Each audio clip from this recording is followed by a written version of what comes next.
Hey strangers, JV here, and today we're back in the Outer Worlds to look at 5 disturbing secrets hidden from plain sight. The story of Halcyon revolves around corporate greed and how far society would go if companies were left completely unchecked. The Outer Worlds takes that to an entirely new level with some of the most gruesome and flat-out shocking scenarios I've seen in a video game. From the very beginning, it's made clear that the board is cold and calculating. But the following stories paint the clearest picture of just how wicked they really are. It's time to look at some of the most twisted secrets in Halcyon. One of the board's most evil operations lies right in their backyard. Byzantium's estate district is home to the Halcyon elite. This is where you'll find Hortense Inglesby, hassling a corporate guard about outsiders in Byzantium. When the stranger walks by, she'll point in your direction, labeling you a vagrant who wanders the streets. After confronting her, you discover she's a Silver Spoon trust fund baby who inherited her granddad's fortune. Naturally, she despises all outsiders and spouts her isolationist nonsense at anyone who will listen. She explains why she's so upset. The early retirement lottery is bringing waves of unworthy people to Byzantium. The board runs a contest whose winners receive access to an exclusive district of the city, all to themselves. Although she has zero contact with them, Hortense is bothered by their very existence and troubled by the fact that she isn't included. Keep asking questions and Hortense will hire you on the spot to investigate this grave injustice. Just off the landing pad lies the path towards the early retirement district. This hidden, sectioned-off area is protected by UDL guards who comment on the recent influx of newcomers. Using a keycard you got from Hortense, you're able to enter without issue. Inside is the Early Retirement Center, a glorified hallway dressed with golden trim and marbled floors. A recording playing over the intercom spares no detail describing the endless amenities that await contest winners. Along the sides are lottery fun facts detailing the contest's phony selection process and lengthy paperwork requirements. The final step before entering early retirement is consenting to a form, which strips the signee of all rights and grants the board complete indemnity. The truth about the lottery is in full view once you step out of the elevator. The jig is up, bodies everywhere, pools of blood left coagulating, broken bones and severed appendages. Sam's washing away the remnants of automechanical massacre. Turns out, early retirement was meant in the terms that a villain might use to threaten the hero in a B-movie. The board's contest is a sham, and the reward for winning is death. Opposite of the entrance is a terminal, which opens a hatch that leads to more automechanicals. A barred door leads to the maintenance tunnels connecting back to Prosperity Plaza. Perhaps the most unsettling part of this is that there is no further explanation. There's no terminal with emails explaining the board's motives. There's no NPC to share the reasoning behind this systematic murder operation. Why is the board doing this? What is the justification for sinking time and money into a fake lottery designed to kill people? We simply don't have the answers, only theories. One idea is the fact that the board knows that the entire colony is doomed if they don't solve their food issue, so they decided to thin the herd by devising this devious plot. If that is the case, then we can probably assume that they've removed anyone's name who lives in Byzantium or is valuable to the board's bottom line. Upon returning to Hortense, you are given several options. You may lie about what you found and send her to the early retirement district, which results in her death. You can tell her the truth and she will praise the board for its brilliance. You're also able to squeeze additional bits out of her by passing an intimidation check. Whichever you decide, the early retirement plot is about as sinister as it gets in Halcyon, and it serves no real purpose other than to murder innocent civilians. Our next secret is definitely on the lighter side. At first glance, Groundbreaker seems like just a hub area with quest givers and vendors, but there's a lot going on behind the scenes. One of the less conspicuous areas off the main promenade is waste disposal. Inside is a door straight ahead and 2 locked on either side. Behind the locked door on the right is a ladder that leads to more passages. The left path ends at an overlook of the station. Going the other direction reveals even more doors. Behind one is a swarm of mantipillars, fresh off of killing a station engineer. At this point, you'll hear someone crying for help. At the end of the passage is a locked door. After getting that door open, you'll discover Private Taylor inside. He's been stuck in a tiny bathroom with an overflowing toilet for an extended period of time. Some of the finer details of the situation can be observed on the floor and around the toilet. Taylor came up to fix it, but the door locked and trapped him inside. He reckons he's been caged in there for days. He mentions that he reports to Song, who works in engineering under Chief Engineer Junlei Tennyson. If you're feeling extra malicious, you can use dialogue skills to pry bits out of Taylor just for saving his butt. We don't know much else about Private Taylor, but you can find him back at his station after the incident, smoking a well-deserved Stogie Slim. If you talk to him, he'll say it's time he reevaluates his career goals. You could say that again. While nobody got murdered, Private Taylor's situation is still worth filing under disturbing. We're headed to the derelict station of Relay GB-23. After witnessing Isaac Clarke's descent into madness, nothing creeps me out more than an abandoned space station. You learn about the relay from Edna Ingmeyer. If you talk to her in engineering, she'll explain that the Groundbreaker's primary means of communication off-station is about to go offline. Every 40 years, a gas giant blocks their signal. The only way to circumvent this is to get the auxiliary station back online, which went dark several months ago. It's up to the stranger to get the relay up and running again. Coordinates in hand, it's time to pay a visit to Relay GB-23. The station is found rotating in space, hanging in suspension. Upon entering, it's pretty clear that there are no signs of life aboard. Only the cold steel of auto mechanicals sputtering along their pre-designated patrols. Exploring the station, most of the doors are locked or barred from entry. You come across the living quarters of whoever called this place home. On their desk lies a datapad titled Frey's Journal, A Beautiful Dream.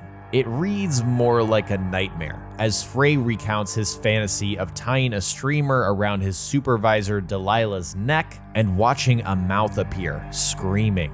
He admits to hearing voices every time he sees Delilah, telling him how beautiful she would look with blood on her neck. He realizes something is wrong and decides to seek help.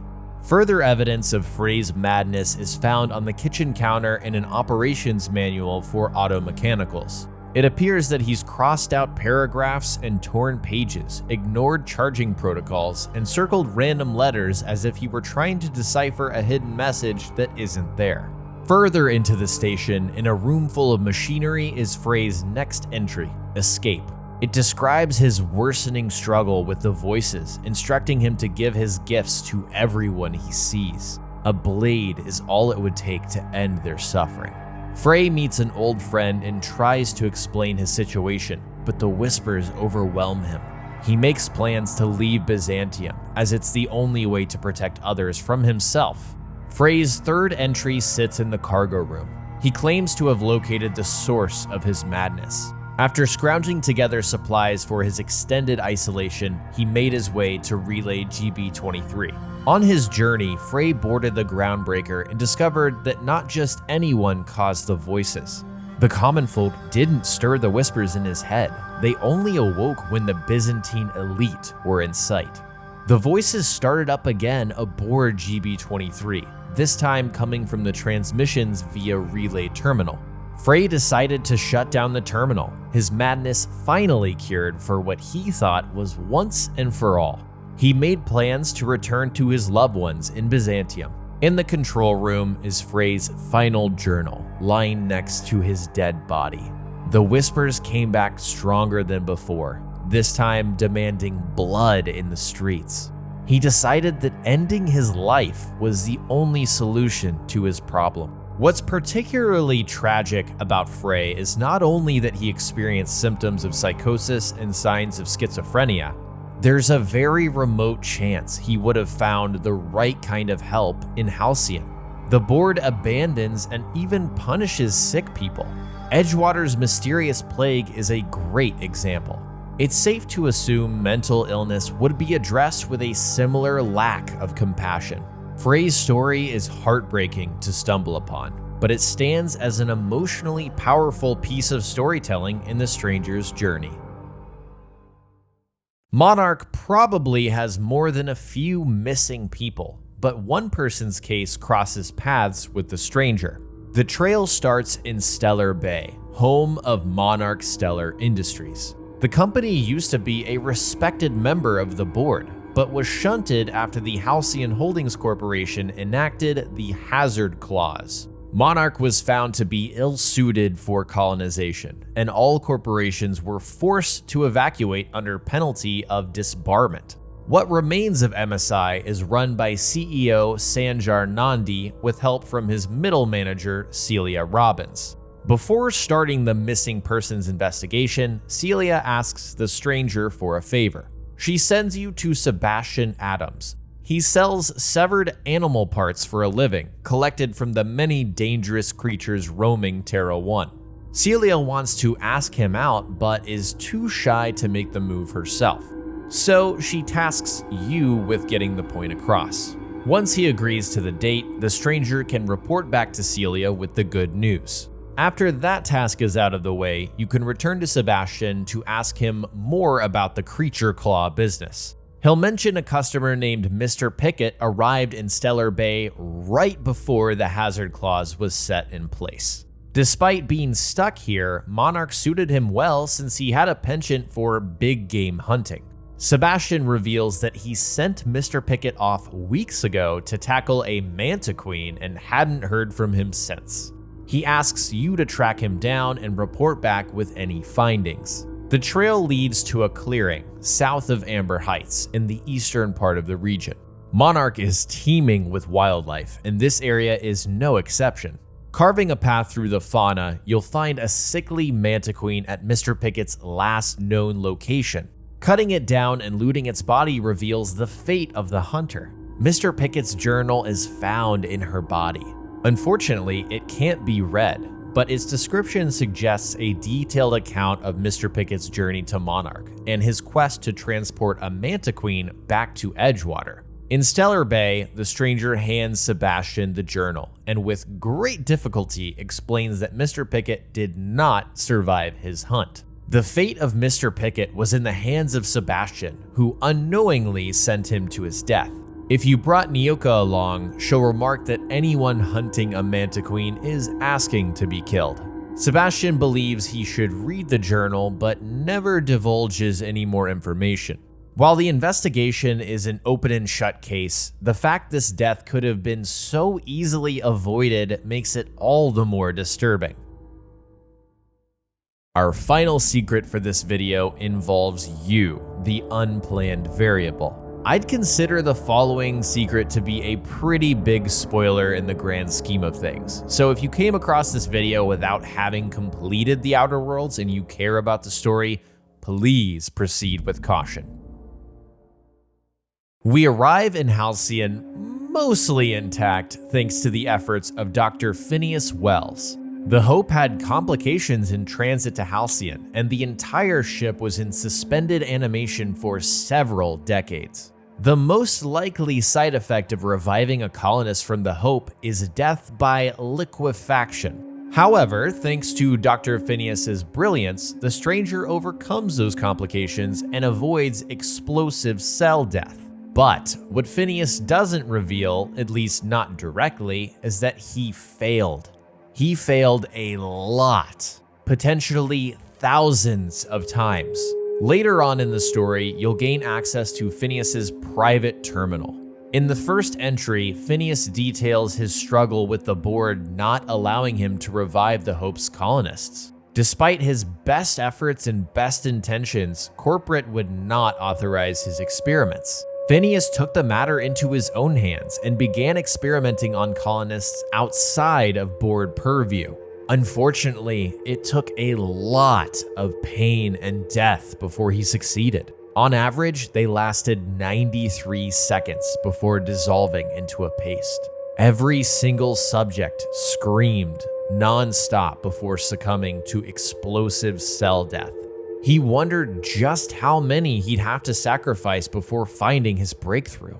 At the time of this entry, Phineass had experimented on 12 colonists and was moving on to his 13th. It's hard to say whether we are the 13th colonist or not, considering these logs are not dated. However, it's extremely unlikely because by the time we're revived by Phineass, he's been wanted by the board for 35 years. Notes on his research terminal reference experiment logs numbered up to 1,173.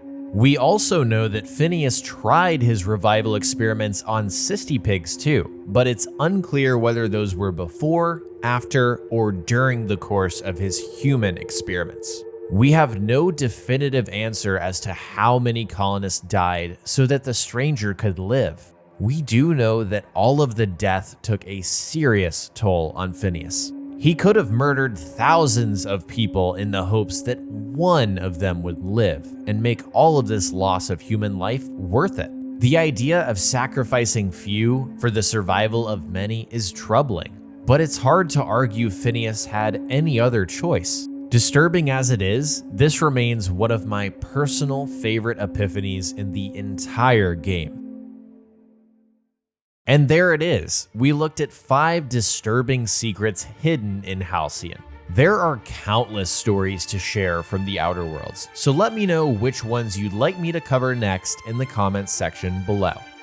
If you liked this sort of content, please show me by hitting the like button. And if you haven't already, subscribe to my channel and hit the bell so you don't miss the next video. Thank you so much for watching, and I'll talk to you next time.